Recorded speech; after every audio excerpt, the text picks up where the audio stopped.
Ni hao, hola, sani bonani, namaste. As you know, the third of our three pillars is to advocate passionately for social and economic justice. In other words, be a progressive political force. Some thought workers are sometimes not sure if a technology company can make a political difference. To be a political force, don't we need to be a political outfit, they wonder.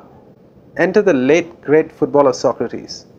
He played in an era when Brazil was run by a brutal military dictatorship. A medical doctor and a widely read man, Socrates felt he had to use his privileged position and fame to do something about it. So he and his teammates at the hugely popular Corinthians football club transformed every match into a political statement. They'd wear anti-dictatorship messages on their kit and encourage fans to openly shout pro-democracy slogans.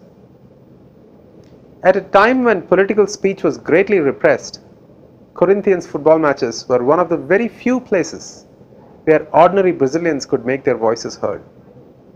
And such was the Corinthians' popularity that the dictatorship didn't dare touch Socrates despite brazen acts of defiance. Socrates found creative ways to educate his fellow citizens about democracy.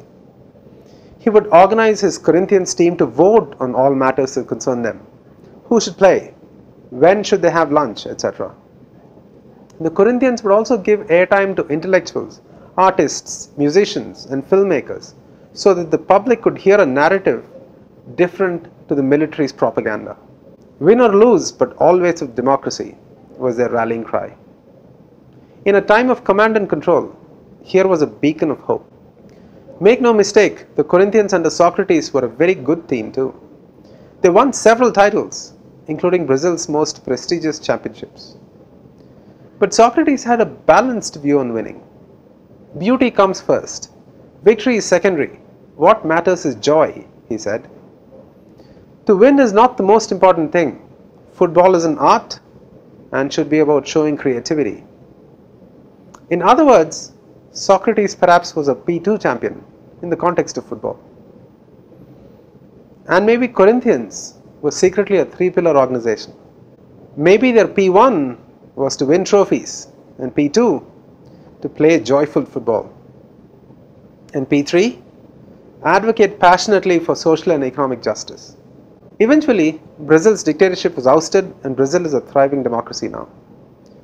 History has acknowledged the leading role Socrates and his merry band of men played in making that happen. Even as he was dying in 2011, he was writing a novel about the squandering of public money and misplaced priorities leading up to the World Cup. What can thought workers learn from Corinthians? 1. It's our duty to use our collective power to speak out against the various injustices of our times. 2. If we think creatively, we can create a movement and amplify our message greatly. But most of all, we can learn that we don't have to be a political outfit in order to make a political difference. Thank you for watching.